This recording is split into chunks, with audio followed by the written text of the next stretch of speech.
नमस्कार। आज बात करते हैं हिंदी की ऐसी 5 आधुनिक कहानियों की जो आपका सोचने का नज़रिया बदल दें। पहली कहानी है मृदुला गर्ग की हरी बेटी।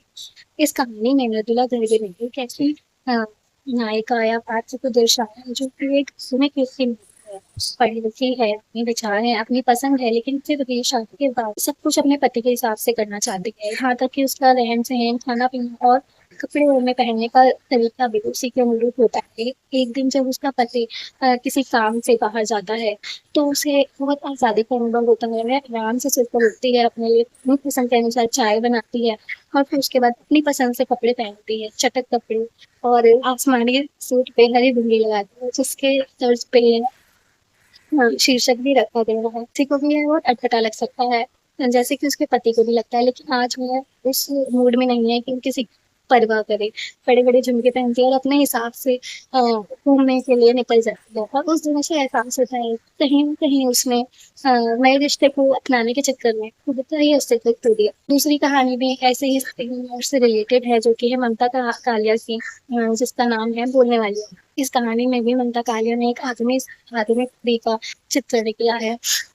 एक आधुनिक स्त्री जो कि अच्छे कॉलेज में पढ़ती है और कॉलेज में पढ़ने के साथ एक सहपाठी के साथ उसका प्रेम संबंध होता है और वह अपनी मर्जी के अनुसार शादी कर लेती है। शुरू-शुरू में तो उसकी जो अदा उसके प्रेमी को पसंद थी वह यही थी कि वह बहुत चपल थी, वह बहुत बुद्धिमान थी। तो स्कूल कॉलेज में हमेशा टॉपर रही, डिबेट्स में जीती। लेकिन शादी के बाद उसे उसके पति ही बार-बार कहता है कि उसे घर की सुख शांति बनाए रखने के लिए अपने फिज़ूल विचारों को नहीं बदलना। इसीलिए उसका टाइटल भी है बोलने वाली औरत, क्योंकि उसकी अ, आधुनिक सोच, उसकी नई सोच, उसकी बेबाकी से बोलने की अदा को भी उसकी बेशर्मी बता दिया जाता है और वह एक घर के घुटन भरे संसार में दब कर कुचल कर रह जाती है, यहाँ तक कि शारीरिक हिंसा का भी शिकार हुई और सामूहिक अपमान सहती रहती है और अंत में वह ऐसे सवाल छोड़ जाती है कि अगर मेरे जीवित शरीर को बोलने का मौका ना मिले तो क्या पता मेरी हड्डियां ही मरने के बाद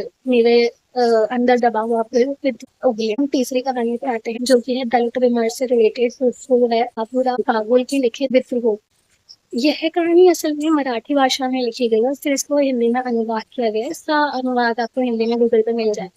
इस कहानी में ये दिखाया गया है कि कैसे एक दलित युवा बहुत अच्छे से पढ़ाई कर रहा है, मैट्रिक की परीक्षा दी है और एक सम्मानजनक नौकरी पाकर अपना जीवन चलाना चाहता है। तो वह मर्दा उठाने वाली नौकरी नहीं करना चाहता, लेकिन ये जाति-पाति की कुरीति ऐसी जकड़ी हुई है कि पढ़े लिखे होने के बावजूद भी घर की आर्थिक स्थिति देखते हुए उसे किसी काम में डाल दिया जाता है। वह कोशिश भी करता है कि उसको थोड़ा पढ़ाई-लिखाई का ही काम दे दिया जाए एमसीडी ऑफ़िस में, लेकिन नहीं, वहाँ पे शिक्षा से पहले आपकी जाति देखी जाती है और उसी के आधार पर काम दिया जाता है और फिर यही होता है, उसे एमसीडी के शौचालय से कूड़ा उठाने का काम मिलता है और ये बहुत मार्मिक कहानी है। इसको बयाँ नहीं किया जा सकता, जब आप पढ़ेंगे आप खुद महसूस करेंगे कि कितनी घिन की भावना से गुज़रता है और आप उसको पढ़ेंगे तभी कर पाएँगे। मैं भी शायद इसे इतनी अच्छे से बयाँ नहीं कर पाऊँगी, इतनी अच्छे से लेखक नहीं है। तो ये एक दूसरी कहानी को लेते हैं, यह भी भारत की एक अन्य भाषा में लिखित कहानी है, जो कि है असमी भाषा से। इसे इंदु गोस्वामी ने लिखा है। इसका टाइटल है अविस्मरणीय यात्रा।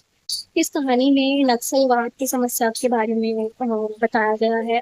दरअसल इंदु गोस्वामी एक समाज सेविका भी रही हैं और इन्होंने नक्सलवाद से लड़ने में सरकार की काफ़ी मदद भी की है। एक तरह से संस्मरण है, इसमें इंदु गोस्वामी बताती हैं कि कैसे एक बार जब वह एक अपने साथी प्रोफ़ेसर के साथ असम के एक यूनिवर्सिटी में लेक्चर के लिए जा रही थी। इस रास्ते में उन्हें एक ऐसी घटना का सामना करना पड़ा जिसमें उनकी आँखें खोल दी, हक्का-बक्का छोड़ दिया। उसमें वो देखती हैं कि कैसे बाढ़ पीड़ित मूल निवासी मजबूरी में आकर या तो भूखे पेट सोने को मजबूर हैं या फिर वहाँ का युवा वर्ग पथभ्रष्ट हो गया है, क्योंकि उनके पास ना नौकरी है ना पैसा। तो ऐसे में वो फिर सरकार विरोधी या देश विरोधी ताकतों का ही साथ देने को मजबूर हैं और वो ऐसा ही हिस्सा इस कहानी में होता है। आप इसे पढ़ेंगे तभी जान पाएँगे। मैं स्पॉइलर नहीं देना चाहती। नेक्स्ट आखिरी कहानी है शेखर जोशी की लिखित बद्ध।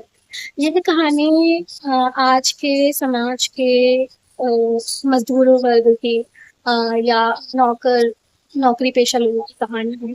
यह बताती है कि कैसे आज का जो हमारा कैपिटलिस्ट औद्योगिकरण के बाद का संसार है, उसमें हम सब एक मशीन की तरह बन गए हैं और धीरे-धीरे हम अपनी जो इंद्रिय संवेदनाएँ हैं, उन्हें भी खोते जा रहे हैं। बद्दू कहानी में यही होता है, एक मज़दूर होता है, वो नया-नया एक फैक्ट्री में काम करने आता है और उसको हाथों में पुर्जों की बदबू रह जाती है, लेकिन शुरू-शुरू में वो बहुत परेशान होता है और धीरे-धीरे, धीरे-धीरे करते-करते उसको उसकी आदत लग जाती है। अ, लेकिन क्या ये सच में ये बदबू की आदत लगना क्या आपकी अंतरात्मा की चेतना का मरना है? ये आपको कहानी पढ़ के ही पता लगेगा। तो बस यही है मेरी रिकमेंडेशन, आप हमें ज़रूर पढ़ें। धन्यवाद।